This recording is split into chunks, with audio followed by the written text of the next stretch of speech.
আপনি একজন বাংলাদেশের নাগরিক হিসাবে অনলাইনে ই পাসপোর্টের জন্য আবেদন করেছেন। আবেদনপত্র সাবমিট করার পরে দেখলেন সেখানে ভুল হয়েছে। হতে পারে কোনো তথ্যগত ভুল, স্থায়ী বা বর্তমান ঠিকানায় ভুল, নামের বানান, পিতামাতার নামের বানান কিংবা জন্ম তারিখের ভুল। কিন্তু এখনও পর্যন্ত আবেদনপত্রটি আপনি পাসপোর্ট অফিসে সাবমিট করেননি। তাহলে আপনি এই আবেদনপত্রটি কিভাবে সংশোধন করবেন, কিভাবে আপনার তথ্যের পরিবর্তন করবেন বা কিভাবে এই আবেদনপত্রটি ডিলিট করে দিবেন, আজকে আমি সেই বিষয়ে বিস্তারিত তুলে ধরব। ই পাসপোর্টের আবেদন যেহেতু অনলাইনে ছাড়া করা যাচ্ছে না, ফলে এটা অনেকের কাছে নতুন, বা বাংলাদেশের সবাই কিন্তু এখনও অনলাইনে ই পাসপোর্টের জন্য আবেদন প্রক্রিয়াটা সম্পর্কে বুঝতে পারছেন না, বা সবাই এত এক্সপার্টও না। যখন এমআরপি পাসপোর্টের জন্য আবেদন করা হতো তখন অনেকেই হাতে লিখে পূরণ করতেন বা কারো দক্ষ কোনো ব্যক্তির দিয়ে করিয়ে নিতেন, কখনো দালালের দিয়ে করিয়ে নিতেন। এখন যেহেতু এটা একটা অনলাইন প্রক্রিয়া, তাই এখনও সবার কাছে অত বোধগম্য হয়ে পারেনি, সবাই এখন এক্সপার্টও হননি। ফলে এটা করতে গিয়ে অনেকেই ভুল করছেন। বিশেষ করে কেউ নিজের নাম, বাবা মায়ের নাম, জন্ম তারিখ বা পেশাগত বা অন্য কোনো তথ্য ফিল আপ করার সময় ভুল করে ফেলছেন। এখানে দুই ধরনের ভুল হতে পারে। একটা হচ্ছে যে আপনি পাসপোর্ট অফিসে জমা দেননি আপনার আবেদনপত্রটি, কিন্তু তার আগেই ভুল ধরা পড়েছে। আর যদি এমন হয় যে আবেদনপত্র জমা দিয়ে ফেলেছেন পাসপোর্ট অফিসে, তারপরে এনরোলমেন্ট আইডি বা আপনার যে ডিপোজিট স্লিপ দিয়েছে সেটা থেকে দেখে বুঝলেন যে আপনার এখানে ভুল হয়েছে।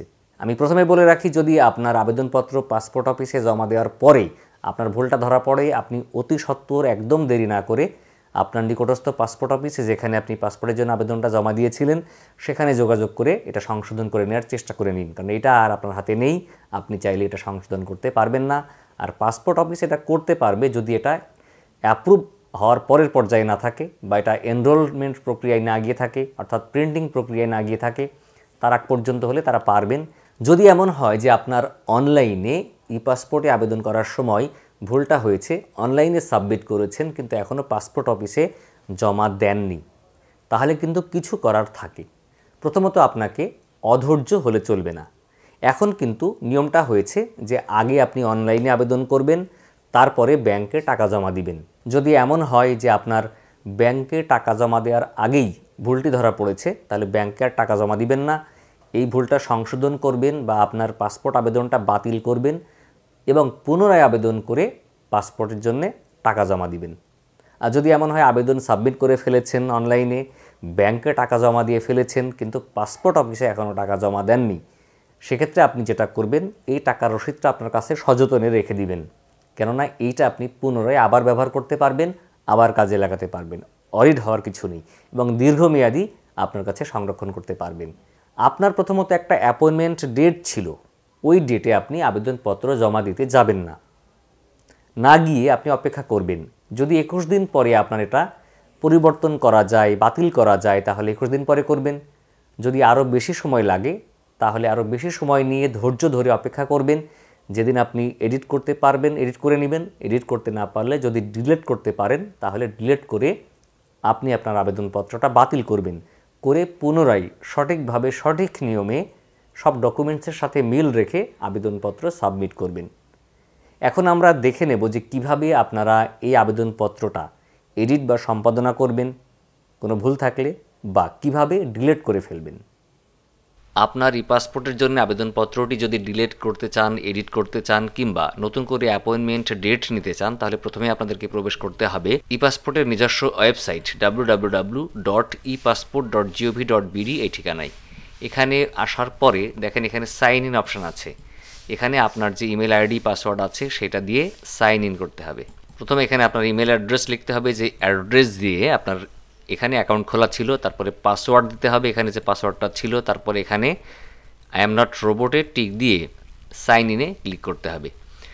তারপরে আপনি আপনার অ্যাকাউন্টে প্রবেশ করতে পারবেন। এখানে দেখেন আমার যে অ্যাকাউন্টটা করা ছিল সেখানে লেখা এসে গেছে মোহাম্মদ সাজন আহমেদ, এবং এখানে দেখেন সাজন আহমেদের তথ্য এখানে এসে গেছে। এখন আমি যদি নতুন করে আবার ফের অ্যাপয়েন্টমেন্ট ডেট নিতে চাই তাহলে আমাকে ক্লিক করতে হবে শিডিউলে। শিডিউলে ক্লিক করার পরে দেখেন এখানে আবার ডেট আসছে, এর মধ্যে যে কোনো একটা ডেটে আমি নতুন করে অ্যাপয়েন্টমেন্ট ডেট নিয়ে জমা দিতে পারবো আবেদনপত্রটি। তো যদি আমি 21 তারিখে নেই, জানুয়ারির 21 তারিখ সিলেক্ট করলাম, এখান থেকে টাইম সিলেক্ট করলাম একটা 20 মিনিট, তারপর এখানে কনফার্ম করলেই আমার নতুন অ্যাপয়েন্টমেন্ট ডেট পেয়ে যাব। তো আজকে আমি অ্যাপয়েন্টমেন্ট ডেট নেব না, তো এখানে আর গেলাম না, ক্যান্সেল ক্লিক করে দিলাম। এখন আমি যদি আমার পূর্বের এই অ্যাকাউন্টটাকে ডিলিট করতে চাই, অর্থাৎ আমার একটা অ্যাকাউন্ট করা আছে, এখানে একটা আবেদন করা ছিল সকল তথ্য, এই তথ্যগুলো আমি মুছে ফেলবো, ডিলিট করে দেবো স্থায়ীভাবে। সেক্ষেত্রে কি করতে হবে, দেখেন এখানে ডিলিট অপশান আছে, এই যে ডিলিট, এই ডিলিট অপশানে গিয়ে এখানে ডিলিট ক্লিক করবেন। করার পরে এখানে বলছে ডিলিট অ্যাপ্লিকেশান, আপনি কি এটা মুছে ফেলবেন। তারপর এখানে বলছে all data related to this application will be lost, অর্থাৎ আপনি এই আবেদনপত্রে যতগুলো তথ্য দিয়েছিলেন সবগুলোই কিন্তু মুছে যাবে, স্থায়ীভাবে ডিলিট হয়ে যাবে।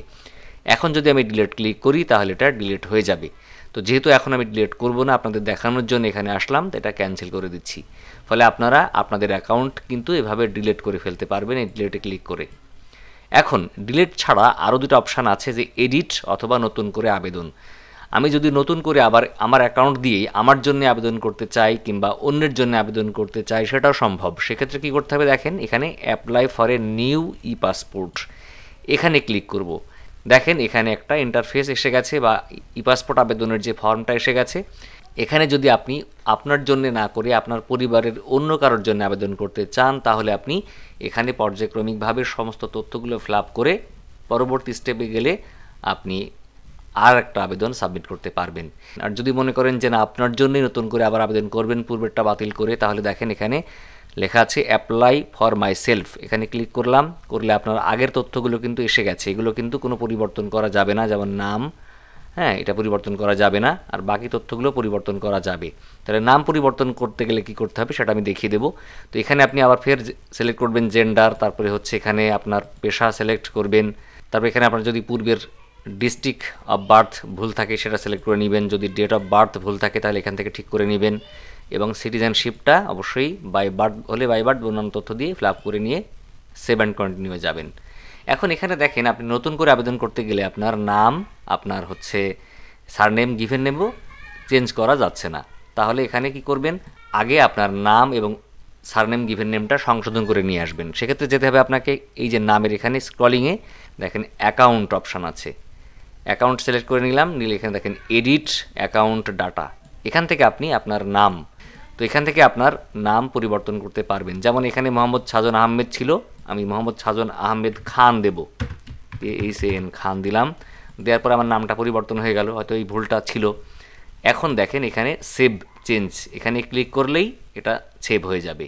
ফলে আপনি নাম এভাবে পরিবর্তন করতে পারবেন, এভাবে গিভেন নেম বা সারনেমও পরিবর্তন করতে পারবেন, করে আপনি এখানে সেভ করলে পরবর্তীতে আবার অ্যাজ ইউজুয়াল নতুন করে আবেদন করতে পারবেন। তো বন্ধুরা, এই প্রক্রিয়ায় আপনারা আপনাদের অনলাইনে আবেদন করে সাবমিট করা আবেদনপত্রটি এডিট করতে পারবেন কিছু তথ্য, বা ডিলিট করে সম্পূর্ণরূপেই ধ্বংস করে পুনরায় আবার আবেদন করতে পারবেন। তো বন্ধুরা, আজকে এই পর্যন্তই, দেখা হবে পরবর্তীতে আবার অন্য কোনো বিষয় নিয়ে। ততদিন ভালো থাকবেন, অবশ্যই আমাদের চ্যানেলকে সাবস্ক্রাইব করবেন। এতক্ষণ আমাদের ভিডিওটি দেখার জন্যে আপনাদেরকে অসংখ্য ধন্যবাদ। আল্লাহ হাফেজ, আসসালামু আলাইকুম ওয়া রাহমাতুল্লাহ।